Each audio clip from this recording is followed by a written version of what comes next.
Bacaan dari Kitab Kebijaksanaan.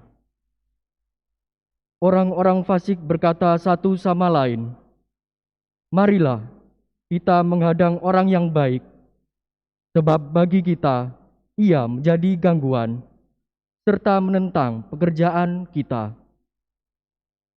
Pelanggaran-pelanggaran hukum dituduhkannya kepada kita, dan kepada kita dipersalahkannya dosa-dosa terhadap pendidikan kita.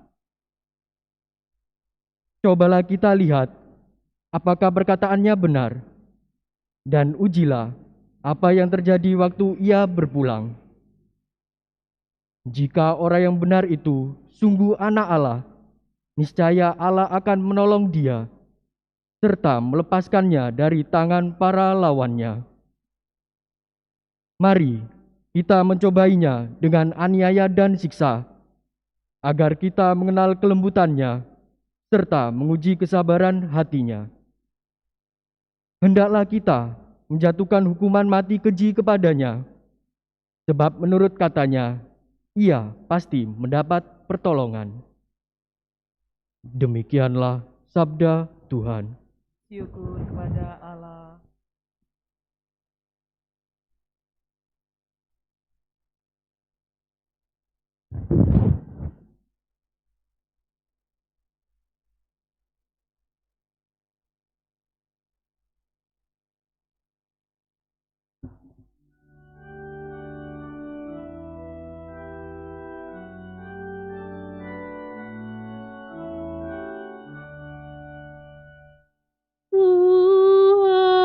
Tuhanlah yang menopang aku. Tuhanlah yang menopang aku. Ya Allah, selamatkan aku karena nama-Mu. Berilah keadilan kepadaku karena keperkasaan-Mu. Ya Allah, dengarkanlah doaku. Berilah telinga kepada ucapan mulutku. Tuhanlah yang menopang aku. Sebab orang-orang yang angkuh bangkit menyerang aku. Orang-orang yang sombong ingin mencabut nyawaku.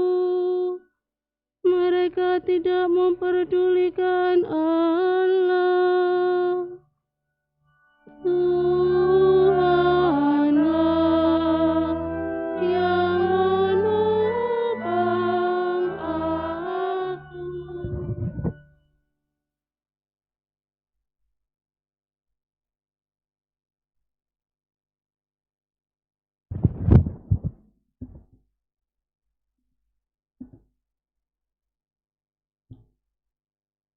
Bacaan dari surat Rasul Yakobus. Saudara-saudaraku yang terkasih, di mana ada iri hati dan mementingkan diri sendiri, di situ ada kekacauan dan segala macam perbuatan jahat.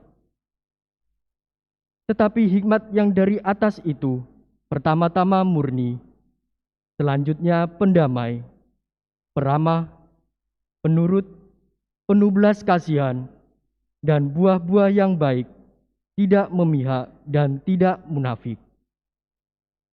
Dan buah yang terdiri dari kebenaran itu ditaburkan dalam damai, dan untuk mereka yang mengadakan damai. Dari manakah datangnya sengketa dan pertengkaran di antara kamu?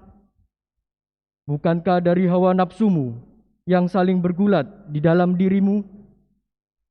Kamu mengingini sesuatu, tetapi tidak memperolehnya, lalu kamu membunuh. Kamu iri hati, tetapi tidak mencapai tujuan, lalu kamu bertengkar dan berkelahi. Kamu tidak memperoleh apa-apa karena kamu tidak berdoa. Atau kamu berdoa juga, tetapi kamu tidak menerima apa-apa karena kamu salah berdoa. Sebab yang kamu minta akan kamu gunakan untuk memuaskan hawa nafsu. Demikianlah sabda Tuhan. Syukur kepada Allah.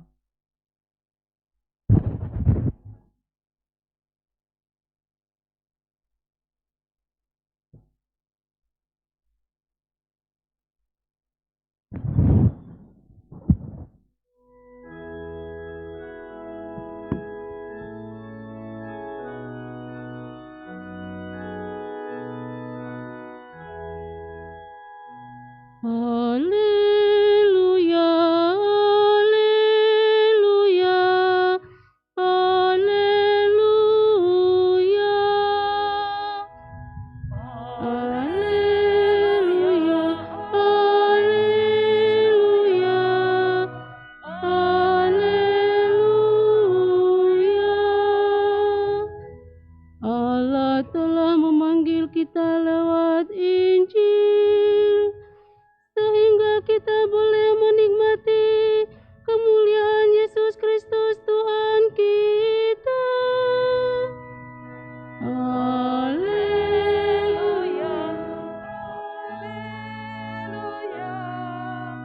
Haleluya. Haleluya.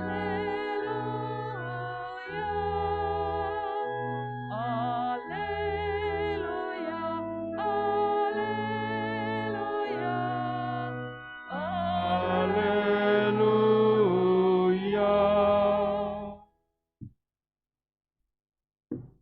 Tuhan bersamamu. Dan bersama rohmu. Inilah Injil suci menurut Markus. Dimuliakanlah Tuhan.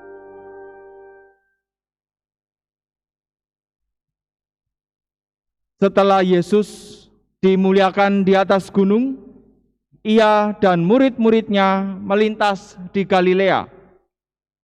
Yesus tidak mau hal itu diketahui orang, sebab ia sedang mengajar murid-muridnya.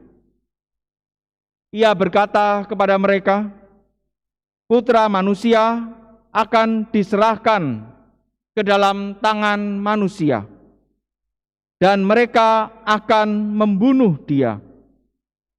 Tetapi 3 hari setelah dibunuh, ia akan bangkit. Mereka tidak mengerti perkataan itu, namun segan menanyakannya kepada Yesus. Kemudian tibalah Yesus dan murid-muridnya di Kapernaum. Ketika sudah di rumah, Yesus bertanya kepada para muridnya, "Apa yang kamu perbincangkan tadi di tengah jalan?"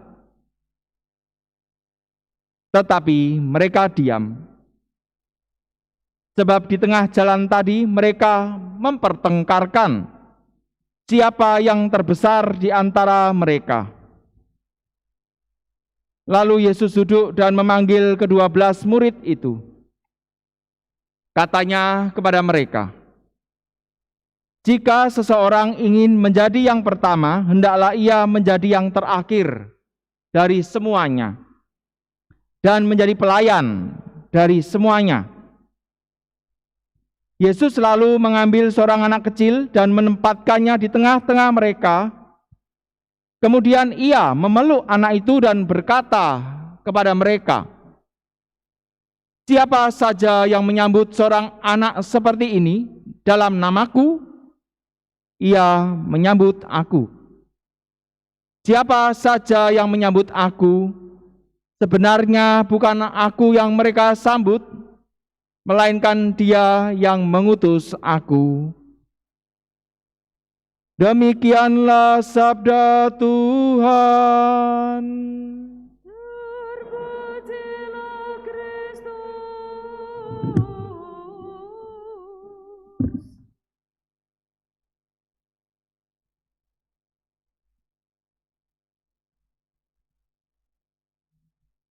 Setelah Yesus dimuliakan di atas gunung, Yesus berkata kepada para murid-Nya, Anak manusia akan diserahkan ke dalam tangan manusia dan mereka akan membunuh dia. Tetapi 3 hari setelah dibunuh, ia akan bangkit. Dan ini menarik dalam Injil tadi. Dikatakan, mereka, para murid, tidak mengerti perkataan itu, namun segan menanyakannya kepada Yesus. Kemudian apa yang terjadi di tengah jalan? Di tengah jalan, para murid bertengkar. Siapa yang terbesar di antara mereka? Saudara-saudari yang terkasih dalam Kristus, kalau kita merenungkan Injil hari ini, apa yang dialami oleh para murid bisa juga terjadi di dalam kehidupan kita. Kita bisa bertanya, apa yang menjadi motivasi kita mengikuti Yesus? Para murid ternyata dalam perjalanan memang berproses, tapi ini menarik dalam bagian yang ini. Ternyata para murid tidak mengerti sampai saat itu bahwa menjadi murid Yesus harus memanggul salib. Yang terjadi apa? Mereka bertengkar, siapa yang menjadi paling hebat? Mungkin juga dalam gereja ini juga sama. Kalau ada yang mengatakan, kalau misalnya salah dalam kehidupan kami para imam, mungkin ada orang kalau nggak mengerti mengatakan, wah enak ya jadi uskup ya. Seolah-olah itu suatu prestasi, mungkin ada yang mengatakan itu. Wah, seolah-olah menjadi yang paling hebat, di mana-mana disebutkan, dikenal di mana-mana, pergi Roma, dan sebagainya. Atau mungkin sebagai para imam sendiri, atau mungkin di biara-biara, para suster sendiri, berlomba-lomba menjadi siapa yang paling hebat, siapa yang paling berprestasi, siapa yang paling dipuji. Itu sebenarnya kalau itu terjadi, maka dikatakan sama dengan Injil hari ini. Mereka tidak mengerti perkataan Yesus, namun segan menanyakannya kepada Yesus. Itu bisa terjadi. Sama juga dalam kehidupan gereja. Kalau dalam kehidupan menggereja, kita masih berlomba-lomba untuk menjadi yang paling terkenal, yang paling hebat, yang paling dipuji. Kemudian kita bertengkar satu sama lain. Dengan alasan apapun, maka kita pun juga bisa merenungkan bagaimana motivasi kita selama ini mengikuti Yesus. Apa yang kita cari ketika kita beriman menjadi Katolik, kemudian kita datang ke Ekaristi, rajin beribadah. Kita bisa bertanya kembali, apa yang sebenarnya kita cari kalau kita masih bertengkar satu sama lain? Entah dengan alasan apapun. Konflik-konflik dalam hidup menggereja, kalau kita merenungkan bisa jadi sama. Kalau dalam gereja kita juga sama, masih ada yang bertengkar satu sama lain, maka kita bisa bertanya, apa yang sebenarnya kita cari?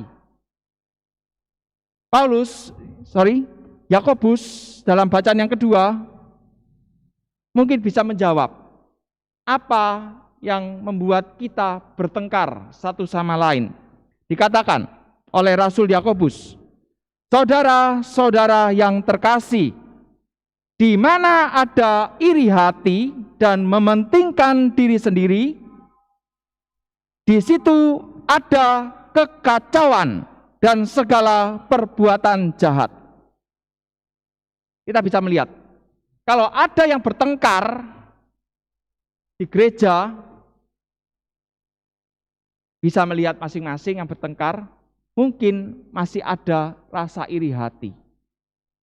Entah dengan alasan apapun. Atau masih ada sikap mementingkan diri sendiri. Masih ada rasa egois. Inilah yang mungkin dialami oleh para murid. Sehingga ketika walaupun mereka sudah melihat Yesus yang menampakkan kemuliaannya,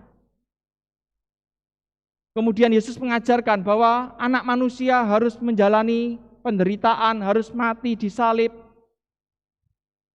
Tapi mereka ternyata masih tidak mengerti Kemudian yang terjadi di tengah jalan adalah mereka bertengkar. Inilah sebenarnya yang kalau saya merenungkan yang menjadi mental duniawi. Memang kita masih adalah manusia-manusia duniawi, tapi jangan lupa kita juga adalah manusia-manusia rohani yang adalah anak-anak Allah. Karena itu kita pun juga sebagai manusia yang hidup di dunia ini jangan sampai kita tergerus oleh arus duniawi. Memang dunia seperti itu. Mungkin di tengah kalau kita bekerja orang saling berlomba-lomba menjatuhkan satu sama lain untuk menjadi pemimpin. Ada yang bahkan sampai menggunakan ilmu-ilmu jahat dan lain sebagainya, pergi dukun untuk saling menjatuhkan satu sama lain. Bisa terjadi seperti itu. Mereka bertengkar supaya mendapatkan posisi yang paling enak. Mungkin di tengah-tengah, mungkin di tempat kerja kita, di perusahaan, semua berlomba-lomba menjadi pemimpin. Tapi kalau itu semua kita lakukan dengan mental duniawi, masih ada rasa iri hati, rasa egois, maka yang terjadi seperti katakan Yakobus adalah pasti ada kekacauan dan perbuatan jahat. Sama halnya dengan diri kita sendiri. Kalau dalam hidup ini kita masih ada rasa iri hati, masih ada rasa egois, maka apapun yang kita lakukan pasti kita akan mudah tersinggung. Pasti kita akan menjadi orang yang mudah bertengkar satu sama lain untuk memperebutkan sesuatu yang menyenangkan kita.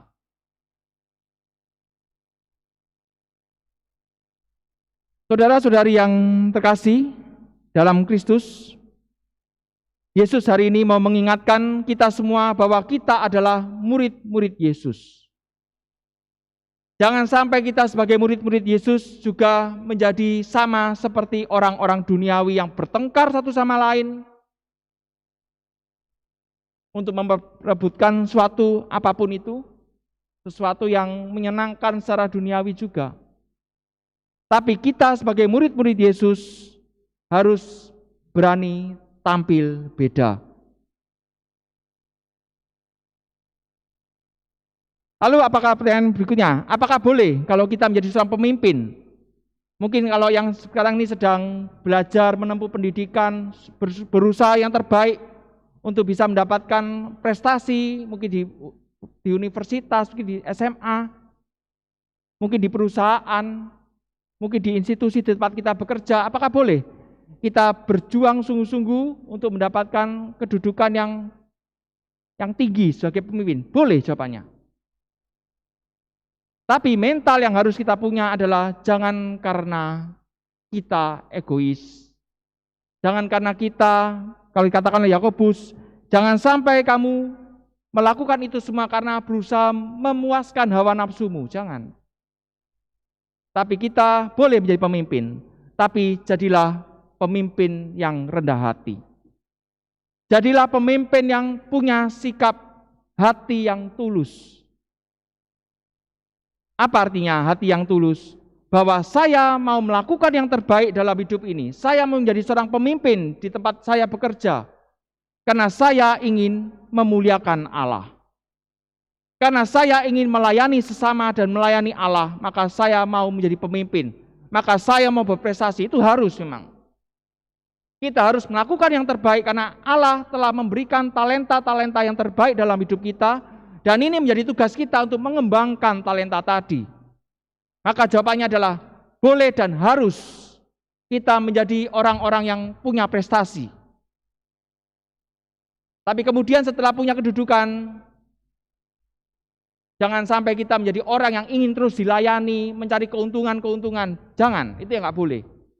Tapi kita harus sungguh-sungguh punya motivasi yang tulus, bahwa saya mau menjadi pemimpin karena saya ingin memuliakan Allah. Saya orang Katolik. Saya ingin memuliakan Allah. Karena itu saya mau berjuang sungguh-sungguh untuk berprestasi. Itu yang harus kita punya. Memuliakan Allah dan melayani sesama. Dengan demikian kalau itu yang menjadi semangat kita dalam hidup ini, maka kita akan melihat bagaimana Allah akan terus bekerja di dalam kehidupan kita. Berkat-berkat Allah akan terus tercurah di dalam kehidupan kita. selama kita sungguh-sungguh punya motivasi yang tulus.